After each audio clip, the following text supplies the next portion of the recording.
नमस्कार दोस्तों, मैं जय कुमावत अजीत हार्दिक स्वागत करता हूं आप सभी का आपके अपने यूट्यूब चैनल स्टडी एग्जामिनेशन पर। दोस्तों, आज हम बात करेंगे इंडियन हिस्ट्री के एक ऐसे टॉपिक की जहां से बहुत ज़्यादा क्वेश्चन पूछे जाते हैं। तो वो आते हैं दोस्तों बौद्ध धर्म और जैन धर्म। तो दोस्तों, आज हम बात करेंगे बौद्ध धर्म की। तो आइए शुरुआत करते हैं बौद्ध धर्म के बारे में। बौद्ध धर्म के बारे में अगर हम बात करें दोस्तों, तो बौद्ध धर्म के जो संस्थापक थे वो बौद्ध धर्म के संस्थापक थे गौतम बुद्ध। इन्हें दोस्तों एशिया का ज्योतिपुंज यानी कि लाइट ऑफ एशिया कहा जाता है। लाइट ऑफ एशिया किसको कहा जाता है दोस्तों? गौतम बुद्ध को कहा जाता है। और यही गौतम बुद्ध दोस्तों बौद्ध धर्म के संस्थापक थे। लाइट ऑफ एशिया या दोस्तों एशिया का ज्योतिपुंज किसको कहा जाता है? गौतम बुद्ध को कहा जाता है। ध्यान में रखना है, इंपॉर्टेंट है दोस्तों एग्जाम की दृष्टि से। गौतम बुद्ध का जन्म दोस्तों 563 ईसा पूर्व में कपिल वस्तु के लुम्बिनी नामक स्थान पर हुआ था दोस्तों। कपिल वस्तु के लुम्बिनी नामक स्थान पर 563 ईस्वी में गौतम बुद्ध का जन्म हुआ था दोस्तों। इसके बाद हम बात करें कि गौतम बुद्ध के पिता का क्या नाम था, तो पिता का नाम था दोस्तों शुद्धोधन और माता का नाम था दोस्तों महामाया। इसके बाद हम बात करें दोस्तों कि इनकी जो माता थी, इनकी माता की मृत्यु इनके जन्म के 7वें दिन ही हो गई थी। इनका लालन पालन इनकी सौतेली माँ प्रजापति गौतमी ने किया था दोस्तों। इनके बचपन का नाम दोस्तों सिद्धार्थ था। गौतम बुद्ध के बचपन का नाम क्या था दोस्तों? सिद्धार्थ था। दोस्तों, हम हर टॉपिक की बात कर रहे हैं शॉर्ट नोट्स के माध्यम से। इन नोट्सों का आपको बार बार रिवीजन करना है। तो रिवीजन करने के लिए आपको ये पीडीएफ की आवश्यकता पड़ेगी। और ये पीडीएफ आपको दोस्तों टेलीग्राम चैनल पर मिलेगी, जिसकी दोस्तों लिंक आपको डिस्क्रिप्शन में दे दी जाएगी। तो ये आपको पीडीएफ ज़रूर डाउनलोड करनी है टेलीग्राम चैनल से। और साथ ही साथ टेलीग्राम चैनल को ज्वाइन भी कर लीजिएगा, जिससे आने वाले लेटेस्ट वीडियोज़ की जो भी दोस्तों न्यूज़ है या दोस्तों हमारी पीडीएफ्स हैं वो आपको समय पर मिल सके। इसके बाद हम बात करेंगे कि बचपन से ही दोस्तों गौतम बुद्ध का मन आध्यात्मिकता की ओर था। इसलिए इनके पिता ने इनका विवाह 16 वर्ष की अवस्था में यशोधरा के साथ में कर दिया था दोस्तों। 16 वर्ष की आयु में ही गौतम बुद्ध का विवाह इनके पिताजी ने यशोधरा के साथ किया था। इनके पुत्र का नाम दोस्तों राहुल था। अपने साम्राज्य में भ्रमण के दौरान उन्होंने व्यक्ति जीवन की दोस्तों 4 अवस्थाओं को देखा। यानी कि एक व्यक्ति के जीवन में आने वाली 4 अवस्थाओं को दोस्तों गौतम बुद्ध ने देखा, जिसके बाद उनके मन में वैराग्य उत्पन्न हो गया दोस्तों। जिसके अंदर दोस्तों जो 4 अवस्थाएं थी वो कौन कौन सी थी? सबसे पहले दोस्तों उन्होंने भ्रमण के समय एक बूढ़ा व्यक्ति देखा। दोस्तों बूढ़ा व्यक्ति देख करके उनके मन में आया कि एक दिन दोस्तों अपन भी इसी के तरह वृद्ध अवस्था में आ जाएंगे और हम भी दोस्तों, यानी कि गौतम बुद्ध ने सोचा कि हम किसी बूढ़े व्यक्ति की तरह किसी भी कार्य को करने में असमर्थ होंगे। इसके बाद में इन्होंने देखा दूसरे नंबर पर भ्रमण के समय बीमार व्यक्ति को। इसके बाद इनको दोस्तों तीसरा व्यक्ति मिला, वो मिला दोस्तों एक व्यक्ति का शव। तो दोस्तों शव को दोस्तों इन्होंने देखा। और चौथे नंबर पे दोस्तों इनको दोस्तों मिला सन्यासी। ये 4 दोस्तों व्यक्ति की अवस्थाएं इन्होंने देखी। सांसारिक समस्याओं से व्यथित होकर सिद्धार्थ ने यानी कि गौतम बुद्ध ने 29 वर्ष की अवस्था में गृह त्याग किया, यानी कि गृह त्याग कर दिया, अपने घर को छोड़ दिया, जिसे दोस्तों बौद्ध धर्म में महाविनिष्क्रमण कहा गया है। ये क्वेश्चन कई बार एग्जाम में पूछा गया है कि बौद्ध धर्म में गृह त्याग को क्या कहा गया है, तो महाविनिष्क्रमण भी कहा जाता है दोस्तों। इसके बाद हमको ध्यान में रखना है कि ज्ञान की खोज में बुद्ध इधर उधर भटकते रहे। फिर इन्हें दोस्तों अलार कलाम मिले, जो दोस्तों इनके पहले गुरु बने। इन्होंने अलार कलाम से सांख्य दर्शन की शिक्षा ली थी। ये क्वेश्चन आपसे पूछा जा सकता है कि गौतम बुद्ध ने सांख्य दर्शन की शिक्षा किससे ली, तो दोस्तों इनके पहले जो गुरु थे वो थे अलार कलाम। इन्हीं से दोस्तों गौतम बुद्ध ने सांख्य दर्शन की शिक्षा ली थी। इसके बाद दोस्तों महात्मा बुद्ध ने अपने 5 मित्रों के साथ सारनाथ के वन में लगभग कई वर्षों तक दोस्तों कठोर तपस्या की थी दोस्तों, सारनाथ के वन में। इसके बाद दोस्तों महात्मा बुद्ध ज्ञान की प्राप्ति के लिए गया चले गए। और गया नामक जो स्थान है दोस्तों वो पड़ता है बिहार राज्य के अंदर। यहाँ पर दोस्तों गौतम बुद्ध ज्ञान की प्राप्ति के लिए आ गए। कठिन तपस्या के बाद दोस्तों 35 वर्ष की आयु में वैशाख की पूर्णिमा की रात निरंजना नदी के किनारे पीपल वृक्ष के नीचे सिद्धार्थ को ज्ञान प्राप्त हुआ।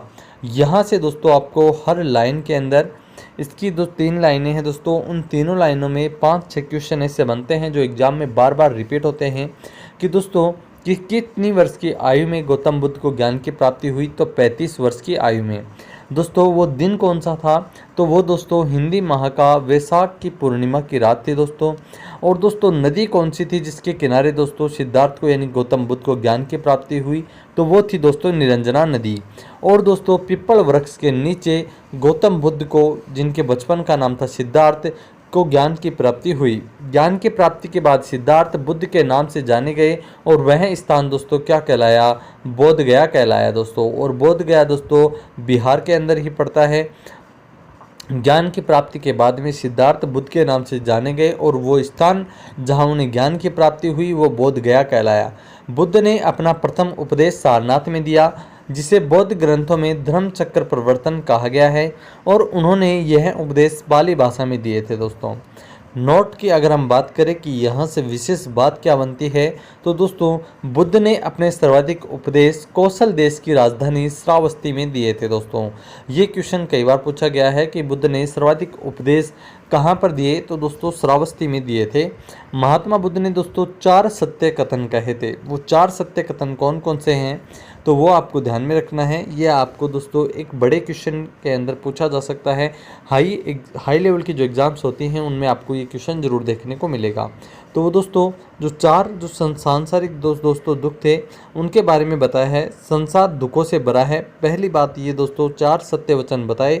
उनमें दोस्तों पहला जो सत्य वचन था वो था महात्मा बुद्ध का कि संसार दुखों से भरा हुआ है। दूसरा जो सत्य वचन था वो था हर दुख का कोई न कोई कारण होता है। और तीसरा दोस्तों सभी दुखों का सबसे बड़ा कारण होता है इच्छा। और चौथा दोस्तों सत्य वचन बताया, वो बताया कि इस इच्छा पर नियंत्रण पाया जा सकता है दोस्तों। ये दोस्तों 4 सत्य वचन गौतम बुद्ध ने बताए थे दोस्तों। इसके बाद हम बात करें बौद्ध धर्म के त्रिरत्नों की, तो दोस्तों बुद्ध, संघ और धम्म, ये दोस्तों 3 बौद्ध धर्म के त्रिरत्न हैं। महात्मा बुद्ध के प्रमुख अनुयायी कौन कौन से थे, तो वो थे दोस्तों बिंबिसार के अलावा दोस्तों प्रसेनजित, और प्रसेनजित के अलावा दोस्तों उदयन। ये महात्मा बुद्ध के प्रमुख अनुयायी थे। बुद्ध के अनुयायी 2 भागों में विभाजित थे दोस्तों। एक तो दोस्तों आते थे भिक्षुक। दोस्तों बौद्ध धर्म का प्रचार करने के लिए संन्यास ग्रहण किया, वो तो दोस्तों भिक्षुक कहलाए। और जो दूसरे दोस्तों जो अनुयायी आते थे वो कहलाते थे उपासक। ग्रस्त जीवन व्यतीत करते हुए बौद्ध धर्म को अपनाया। बौद्ध संघ में सम्मिलित होने के लिए न्यूनतम आयु की सीमा थी दोस्तों 15 वर्ष। इसके बाद हम बात करें कि बुद्ध के जीवन से संबंधित बौद्ध धर्म के प्रतीकों की, तो जन्म का जो प्रतीक था दोस्तों वो है कमल एवं सांड। गृह त्याग का प्रतीक है घोड़ा। ज्ञान का प्रतीक है दोस्तों पीपल यानी कि बोधि वृक्ष। इसके बाद में है निर्वाण का पद चिन्ह है। और मृत्यु का दोस्तों है स्तूप। इसके बाद हम बात करें कि 80 वर्ष की अवस्था में 483 ईसा पूर्व कुशीनगर में बुद्ध का निधन हुआ, जिसे बौद्ध धर्म में महापरिनिर्वाण कहा गया है दोस्तों कुशीनगर में बुद्ध का निधन हुआ, और निधन को दोस्तों बौद्ध धर्म में महापरिनिर्वाण कहा गया है। 80 वर्ष की अवस्था में दोस्तों बुद्ध का दोस्तों निधन हुआ था। इसके बाद हम बात करें कि निधन के पश्चात बुद्ध के अस्थि अवशेषों को भारत के 8 जगहों पर स्थापित कर स्तूपों का निर्माण करवाया गया, जिसमें से सबसे बड़ा स्तूप है दोस्तों सांची का स्तूप। इसके बाद हम बात करें कि महात्मा बुद्ध की मृत्यु के बाद बौद्ध धर्म के प्रचार प्रसार के लिए 4 बौद्ध संगतियों का आयोजन किया गया दोस्तों। तो दोस्तों 4 बौद्ध संगतियों का आयोजन किया गया। वो कौन कौन सी 4 बौद्ध संगतियाँ थी उनकी हम बात कर लेते हैं एक एक करके, क्योंकि इन बौद्ध संगतियों से दोस्तों बहुत ही ज़्यादा क्वेश्चन पूछा गया है एग्जाम्स में। तो दोस्तों आपको इनको ध्यान से देखना है। तो अब बात कर लेते हैं 4 बौद्ध संगतियों की। तो दोस्तों अब बात कर लेते हैं प्रथम बौद्ध संगति की। प्रथम बौद्ध संगति का दोस्तों पहला क्वेश्चन यही पूछा जाता है कि किस स्थान पर हुई, तो ये दोस्तों राजगृह नामक स्थान पर हुई थी, सप्तपर्णी गुफा में। ये दोस्तों प्रथम बौद्ध संगति राजगृह नामक स्थान पर सप्तपर्णी गुफा में हुई। इसका जो समय था दोस्तों वो था 483 ईसा पूर्व। अध्यक्ष इसके थे दोस्तों महाकश्यप, और शासनकाल दोस्तों इस समय अजातशत्रु का था, जो कि हर्यक वंश के दोस्तों शासक थे। उद्देश्य क्या था दोस्तों प्रथम बौद्ध संगति का, तो ये था दोस्तों बुद्ध के उपदेशों को 2 पिटकों विनय पिटक तथा सूत पिटक में संकलित किया गया। ये दोस्तों उद्देश्य रहा प्रथम बौद्ध संगति का कि बुद्ध के द्वारा जितने भी दिए गए उपदेश थे उनको दो पिटकों, एक तो विनय पिटक और एक सूत पिटक, इनमें संकलित किया गया था। इसके बाद हम बात करते हैं दोस्तों द्वितीय बौद्ध संगति की। तो दोस्तों द्वितीय बौद्ध संगति के का जो स्थान रहा वो रहा वैशाली और समय था दोस्तों 383 ईसा पूर्व में। अध्यक्ष थे दोस्तों इसके साप कमीर और शासनकाल दोस्तों काला शोक का था उस समय, जो कि शिशुनाग वंश के दोस्तों शासक थे। दोस्तों इसके बाद हम बात करते हैं इसका उद्देश्य क्या था। तो दोस्तों द्वितीय बौद्ध संगति का उद्देश्य था अनुशासन को लेकर मतभेद के समाधान के लिए बौद्ध धर्म स्थापित एवं महासंघिक दो भागों में बट गया। इसके बाद में है तृतीय बौद्ध संगति। तृतीय बौद्ध संगति का स्थान था दोस्तों पाटलिपुत्र, समय रहा 251 ईस्वी पूर्व और अध्यक्ष थे दोस्तों इस समय मोगलीपुत्र तीसरे। शासनकाल दोस्तों यानी कि शासन किसका था तृतीय बौद्ध संगति के समय, तो अशोक का था और अशोक दोस्तों मौर्य वंश के शासक थे। सबसे ज़्यादा क्वेश्चन यही पूछे जाते हैं किसी भी संगति को लेकर के कि उसका स्थान कौन सा था, किस समय दोस्तों वो आयोजित हुई, उस समय अध्यक्ष कौन थे और उसके शासन उस समय शासनकाल यानी कि शासन किसका चल रहा था। इसके बाद में है दोस्तों कि तृतीय बौद्ध संगति का उद्देश्य क्या था। तो दोस्तों संघ भेद के विरुद्ध कठोर नियमों का प्रतिपादन करके बौद्ध धर्म को स्थायित्व प्रदान करने का प्रयत्न किया गया। धर्म ग्रंथों का अंतिम रूप से संपादन किया गया तथा तीसरा पिटक अभिधम्म पिटक जोड़ा गया। इसके बाद हम बात करते हैं दोस्तों चतुर्थ बौद्ध संगति की। चतुर्थ बौद्ध संगति में दोस्तों आपको ध्यान रखना है कि ये किस स्थान पर हुई, तो कश्मीर के कुंडलवन नामक स्थान पर हुई थी। समय रहा दोस्तों प्रथम शताब्दी ईसा पूर्व का। अध्यक्ष थे दोस्तों वसुमित्र, उपाध्यक्ष थे अशोक घोष, शासनकाल रहा कनिष्क का और कनिष्क दोस्तों कुषाण वंश के शासक थे दोस्तों। चौथी बौद्ध संगति के उद्देश्य की अगर हम बात करें दोस्तों, तो दोस्तों चौथी बौद्ध संगति का उद्देश्य था दोस्तों बौद्ध धर्म का दो संप्रदायों हीनयान और महायान में विभाजन। चौथी बौद्ध संगति के बाद बौद्ध धर्म दो भागों में बट गया दोस्तों। चौथी बौद्ध जो संगति हुई थी उसके बाद में बौद्ध धर्म दोस्तों दो भागों में बटा, वो था दोस्तों हीनयान और महायान, इन दो भागों में बटा। बात कर लेते हैं पहले हीनयान की। तो दोस्तों बौद्ध धर्म का प्राचीन रूप जो था वो हीनयान कहलाया। यह दोस्तों कठोर मार्ग है, इसके द्वारा कम लोग दोस्तों निर्वाण की प्राप्ति कर सकते हैं। यह बुद्ध को अलौकिक गुण वाला सामान्य पुरुष मानते हैं दोस्तों, यानी कि हीनयान जो दोस्तों धर्म के लोग थे वो बुद्ध को अलौकिक गुण वाला सामान्य पुरुष मानते हैं। यह बुद्ध के प्रतीकों की पूजा करते हैं। इनके ग्रंथ दोस्तों पाली भाषा में रचे गए हैं। हीनयान के जो दोस्तों ग्रंथ हैं वो पाली भाषा में रचे गए हैं।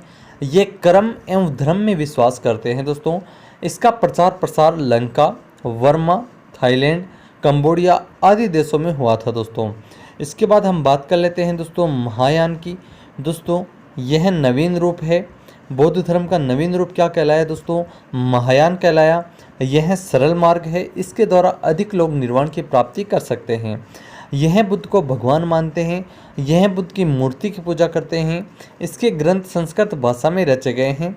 यह परोपकार में विश्वास करते हैं दोस्तों। महायान के जो दोस्तों अनुयायी थे वो दोस्तों परोपकार में विश्वास करते थे, यानी कि दूसरों का भला करो। इसमें बौद्धिक सत्व का आदर्श ग्रहण किया गया है जो दूसरों का कल्याण करते हैं और इसका प्रचार प्रसार दोस्तों चीन, तिब्बत, जापान, कोरिया आदि देशों में हुआ दोस्तों। इसके बाद हम बात कर लेते हैं दोस्तों बौद्ध साहित्य की। तो सबसे पहले आता है दोस्तों त्रिपिटक। ये मूल रूप में पाली भाषा में रचे गए हैं। इनकी संख्या कितनी है दोस्तों, 3 है। इसके बाद हम बात करें दोस्तों विनय पिटक की। तो दोस्तों इसमें भिक्षु एवं भिक्षुणियों के आचरण संबंधी नियम बताए गए हैं, वो है दोस्तों विनय पिटक। इसके बाद में आता है सूत पिटक और इसमें दोस्तों बौद्ध धर्म के उपदेश संकलित हैं। और इसके बाद आता है अभिधम्म पिटक। इसमें दोस्तों बौद्ध धर्म की दार्शनिक व्याख्याएं दी गई हैं। इसका सबसे महत्वपूर्ण भाग है वो है कथा वस्तु। इसके बाद आती हैं दोस्तों जातक कथाएं। ये मूल रूप में पाली भाषा में रचे गए हैं। इनकी संख्या 549 है। इनमें बुद्ध के पूर्व जन्मों की कथाएं हैं। बुद्ध चरित्र की अगर हम बात करें तो इसकी रचना संस्कृत भाषा में हुई है। अशोक घोष द्वारा रचित यह एक महाकाव्य है। इसमें बुद्ध का जीवन व्रत एवं उनकी शिक्षाओं का दोस्तों वर्णन है। इसे बौद्धों की रामायण कहा जाता है दोस्तों। यहाँ से क्वेश्चन इंपॉर्टेंट बनता है दोस्तों, बौद्धों की रामायण किसे कहा जाता है, तो दोस्तों बुद्ध चरित्र को कहा जाता है। इसके बाद आता है दोस्तों धम्मपद। पाली भाषा में रचा गया है। इसे दोस्तों बौद्धों की गीता कहा जाता है। धम्मपद को दोस्तों बौद्धों की गीता कहा जाता है।